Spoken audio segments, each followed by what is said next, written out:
Okay, let's continue on with the practice test. We are now on page 2 of the practice test, number 13. This problem is actually a problem from chapter 4. So we had exponent rules on chapter 4, and this is the same thing. The only difference is I stuck in a couple fractions there, but all the same rules. So notice there are just parentheses here. Nothing inside can be done. So this one really can just be brought down as 2m squared into the fifth, and the parentheses can be dropped because there's nothing to do. This one, this 3 goes with every single factor that's inside. And as we learned in chapter 4, if there's anything without an exponent, just put a 1 there so you don't forget to attend to that factor as well. So we learned in chapter 4 that we take the exponent and multiply it by all the other exponents inside the parentheses. So the reason we multiply is this is called the power rule, and the power rule says to multiply exponents. So we're going to get 3. 1 times 3 is 3. Then we're going to do the m, do the same thing, 1/3 times 3. And then n, which is 4/3 times 3.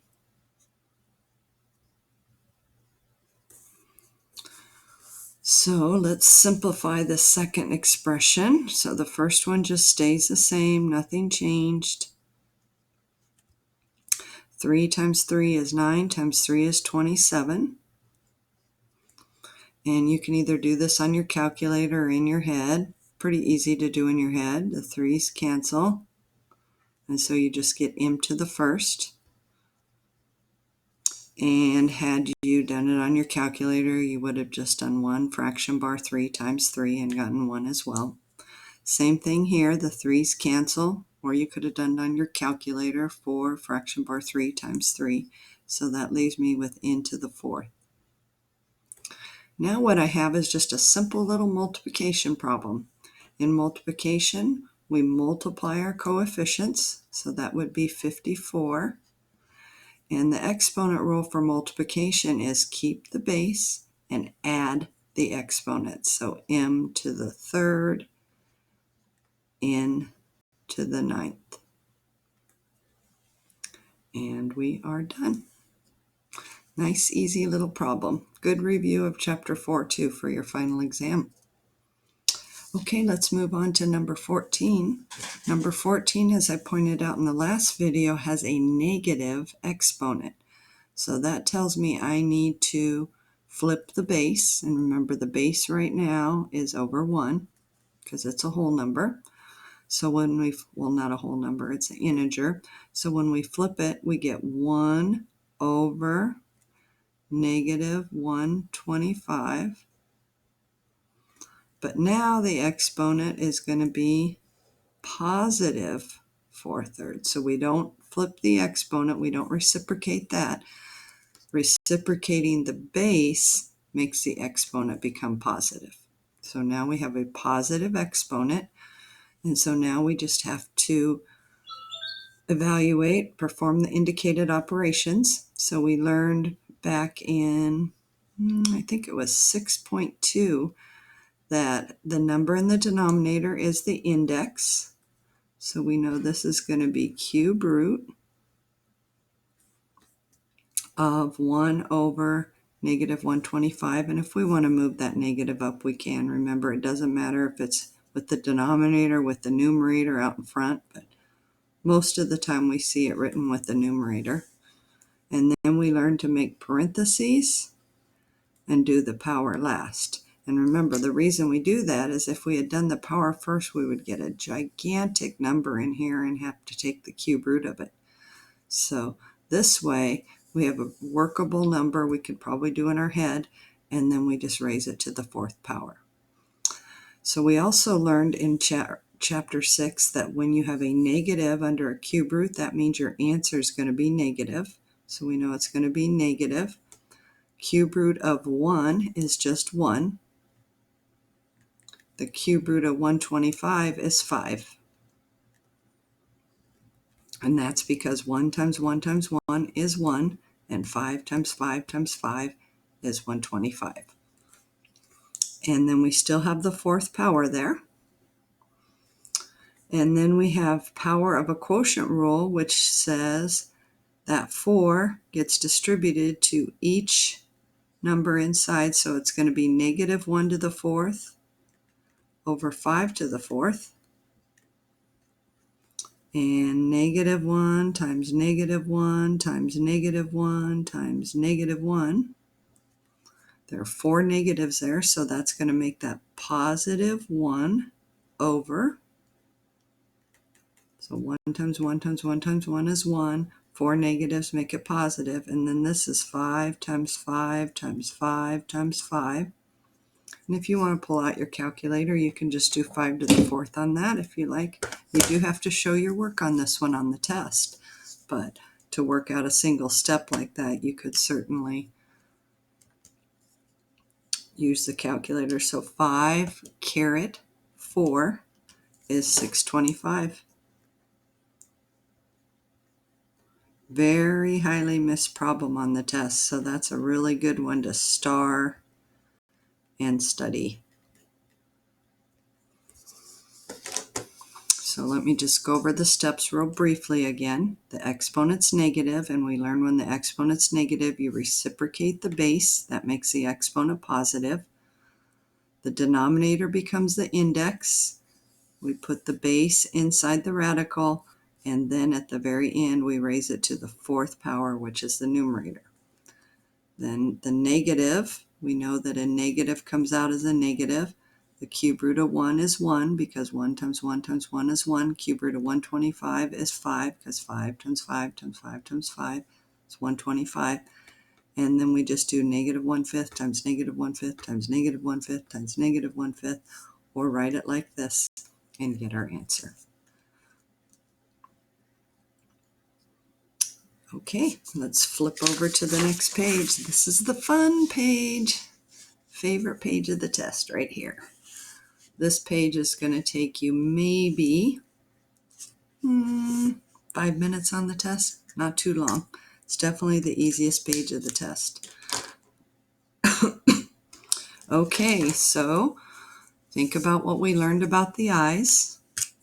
Anytime you have a square root with a negative, we no longer write non-real number. Now we can evaluate it properly. So we learned that a negative under a square root comes out as I, and then we take the square root of the number, which would be 9. So my answer is just 9i. And order matters. You put the I second, not in front of the number, just like you would a variable in X. So that's an easy one. Super easy, 4 points right there. Okay, next we have some radicals that need to be broke down. So the first thing I'm going to do is pull the I out because I see they're both square roots and they both have a negative, so that would be an I. Then I'm going to make a tree. So let's go over here to the side and make a tree for 80. 2 and 40. 2 and 20. 2 and 10. And every time you get a prime, don't forget to circle it. And 2 and 5, which are both prime. So we have 1, 2, 3, 4 2s and a 5.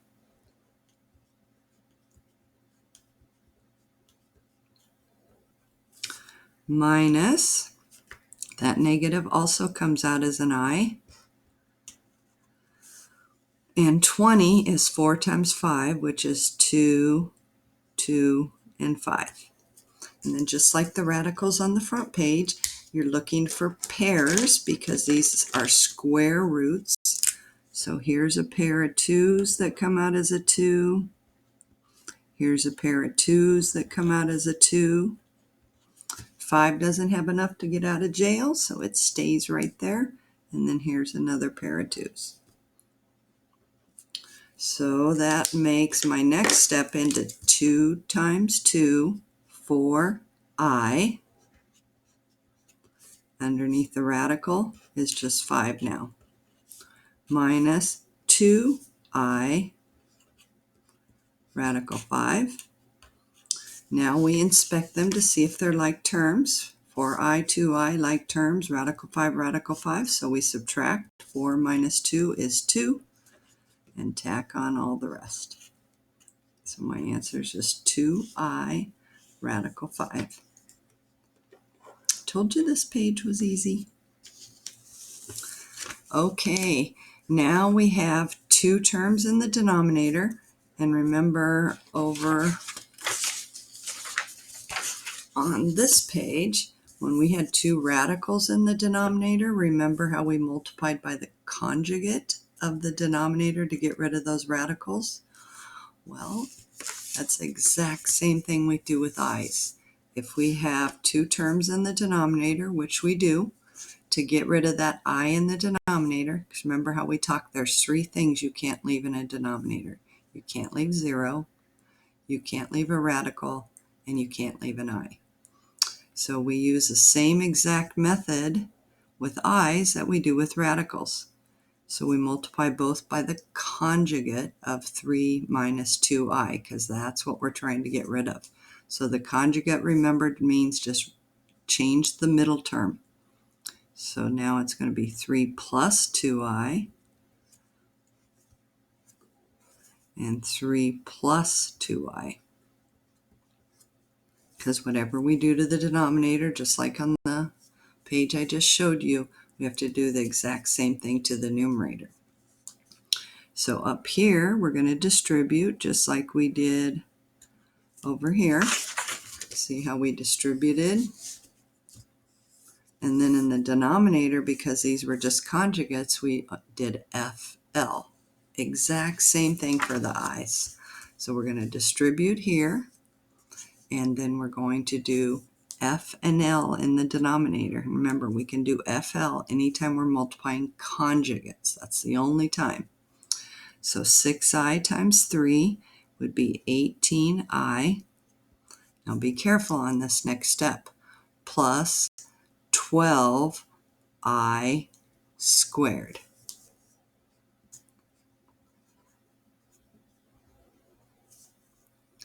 In the denominator, we have 9 for F, and then we skip and do L, which would be negative 4i squared. So do you guys remember what I squared is equal to? I had you write it about 3 different times on that last section. I squared equals negative 1. We can't leave that in an answer. Never allowed to leave anything larger than I to the first. So this needs to be replaced with negative 1, and this one does. And don't go crazy and replace all the i's too. I've seen students do that. It's only I squared that gets replaced with negative 1, and these were I squareds because it was 1 plus 1, exponent rule, squared. 1i plus 1i, I squared. So this is going to turn into 18i. 12 times negative 1 is negative 12. And this is going to turn into 9. Negative 4 times negative 1 is positive 4. So everybody good with that? A negative times a negative turned into a positive times a negative turned into a negative. So there's a couple things left to do. First off, if you look at the directions, it says leave your answers in A plus BI form. That means the real number is first, the imaginary part is second.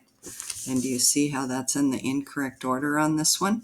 So we need to turn those around and keep the signs with them. So this would be negative 12, and then it's plus 18i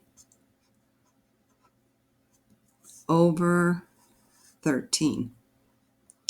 And then we learned on our 6.8 notes that because these have to be in standard form, we have to break this into two separate fractions.